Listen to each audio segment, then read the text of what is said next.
my name is Beth Hiley here for Board Game Geek. I'm sitting down with Matt Hyra from Cryptozoic Entertainment, and you brought us, I think, the longest title I've had so far this show, which is Epic Spell Wars of the Battle Wizards, Panic at Pleasure Palace.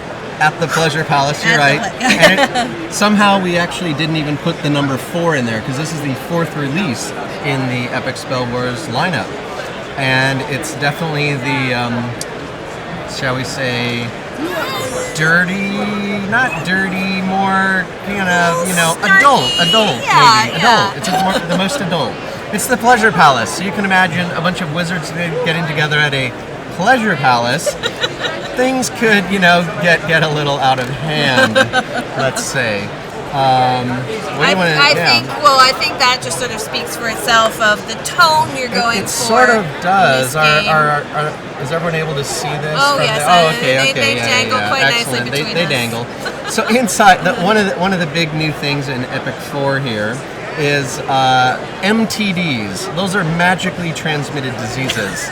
So when someone gives you an MTD, you have to reach into the bag, let's call it a bag, shall we, and nothing else, and draw a very nice little disease token like Claptrap, and that has an effect on it as well that you have to resolve.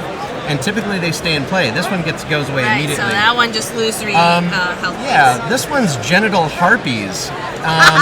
It's everlasting, and so that will, at the end of your turn, will deal 1 damage to you.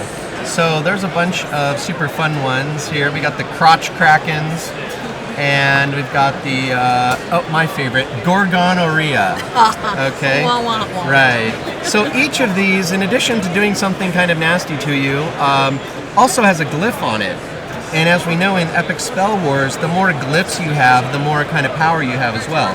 So you get hurt by it, but sometimes you can get helped by it as well, because you can play around that as a strategy. If you're like, oh, well now I can't heal, but I have extra dark power, so if I use more dark spells, I can get more dark power. So you can make your MTD work for you, is what I like to say. But of course, when you are at a Pleasure Palace, you may be able to get your hands on the standee here, which comes with a nice little cross piece. It's 2 condoms that say opponent's cards cannot give you MTDs. So while you have the standee, and there are cards that will say take the standee or take it away from someone else, while you have the standee, no one can give you any MTDs. However, there are a few cards where you might gain them on your own. Self-mutilate, self-inflicted, basically. It does not protect against that. So, yes.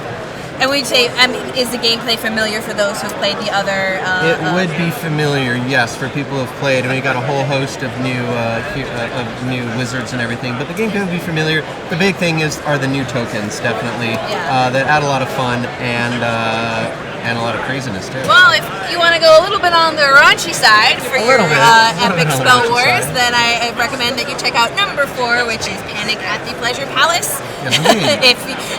With probably the most interesting draw bag I've seen in a long time.